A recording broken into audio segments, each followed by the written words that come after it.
Well, hello everybody, welcome back to Four Lights Wellness. My name is Omid. In this video, I'm going to talk about rotation a lot, show you a really cool exercise you can do with a 4-inch roller, one of my best friends, and especially an exercise that you can utilize not only to help improve a lot of this stuff, but actually as a self-assessment to see if rotation is actually functional in your body or if it needs some help. First thing I'm going to do is just explain why a 4-inch roller and not a 6-inch. The anatomy of rotation in the spine really is pretty precise as far as how much each of these spinal segments themselves can actually rotate. And I find a 6-inch roller, one, it's too big for the shoulder blades to fit onto. It tends to get in the way of rotation. But the 4-inch roller is pretty perfect as far as how much range of motion you should be able to get out of your spine. And you'll see why in a second once I'm laying on this thing. But what we're going to do is we're going to put the tailbone on one end, and we're going to put the head bone on the other end, just like this. First thing I'm going to do is I'm just going to teach you guys the assessment side of things. There is a really cool point in the palm called the fenar eminence. It's the fattest, thickest part of the palm right here. If you just karate chop right in front of your face, you'll see it. It's pretty wide. What I'm going to do is I'm going to put that part on the foam roller between it and my lower spine, and it should fit lock and key. If it's too big and you can stick the entire arm through, well, you know you're a little overextended. You got to use some more abdominals, you got to use some more butt. Those are some things you can strengthen later on. But if it can't fit at all, you now know that you're a little tight in a lot of places and weak in your lower back. You do want to be able to fit that pretty perfectly clearly in there. The other part is the cervical spine. So if I stick this right between my spine and the foam roller, again, it should fit lock and key. You can do this with both hands. Hello. Right here. And if those arches are not quite ideal where you want them to be, well, you know you got some work to do. The most important part of why we're doing that, though, I try not to get into car analogies too much, especially as a stereotypical guy sort of thing, but imagine if the axle on your car is even bent just the slightest. It's not going to rotate very well. It'll rip apart the entire car if it's too big of a bend, but it really doesn't take that much for the tires to start wearing down inappropriately. So we want to make sure that those arches are in a really good position. The next thing I'm going to do is I'm just going to cross my arms across the shoulders, and I'm going to test how far of a rotation that I can get by dropping the shoulder straight down to the ground in a rotation. There's a couple of key bits here. I'm really hoping the camera angle I've got is going to pick this up, but what I'm going to do is I'm just going to simply take this shoulder on the left back towards the floor, and ideally it should just touch straight down. No problem, right there. Now, a couple key points here. When I start teaching clients this, a lot of times they'll do what I'd lovingly refer to as banana spine. They'll shift this way.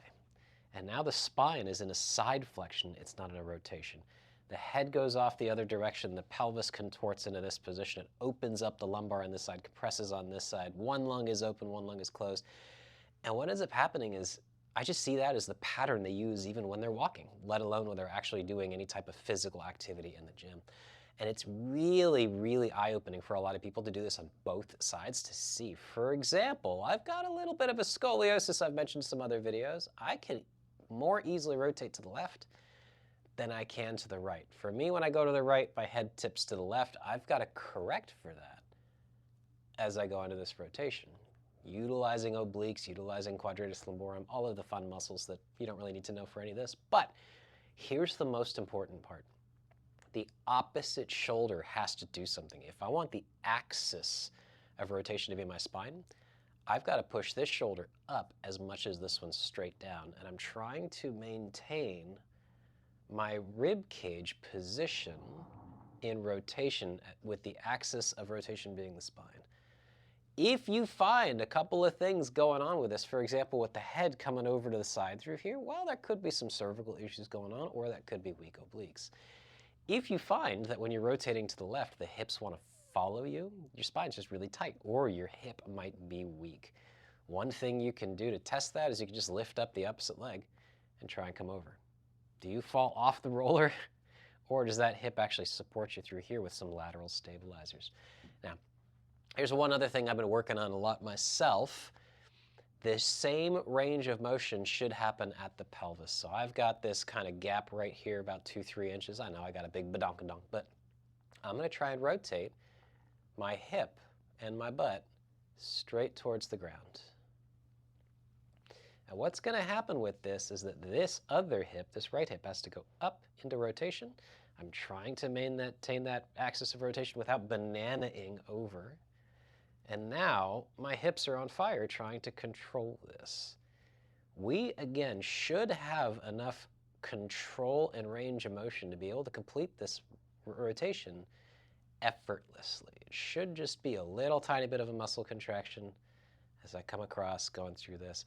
I'm not able to do this next part yet, but I've met a couple of other practitioners in my industry that can do both at the same time.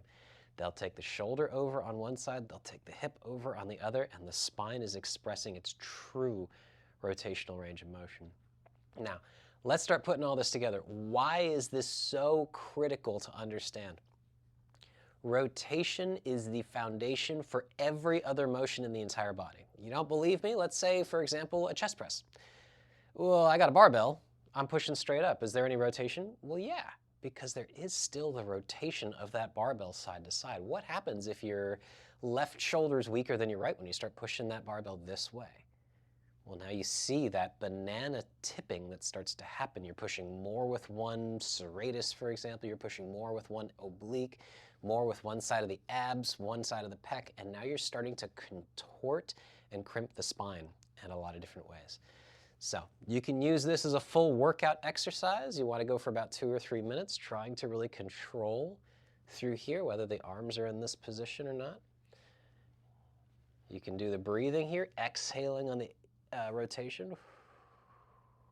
Really paying attention to the upper cross through here, trying to maintain those 90-degree angles as best you can to go through this. Or what you could do, for example, is you can just work on this for a couple of minutes and then go to your bench press. And you'd be surprised how much more stable, foundational, structural your upper body, your rib cage is going to feel as you're going through this. Even better yet, grab some weights. Do your chest press on here. And the shoulder blade positioning coming backwards is why the 6-inch roller doesn't work. The shoulder blades just kind of get stuck. This actually allows the body to pull straight all the way back.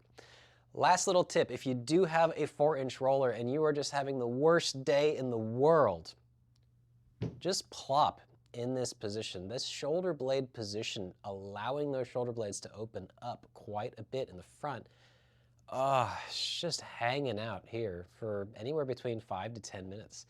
Releases a lot of the tension in the chest, a lot of the tension in the jaw and the neck. It opens up the cervical spine quite a bit. You can even, if you find yourself with that flat back here, you can roll up a towel here and here and just hang out and restore a lot of those lumbar curves. So all that to be said, that's why this 4-inch roller is one of my best friends. I've got loads of exercises I'm going to start sharing on the channel with this sort of stuff. But that's it for this video. I hope this information is very helpful to you guys. As always, have a happy and healthy rest of your day. Work on that rotation. I'll see you in the next one.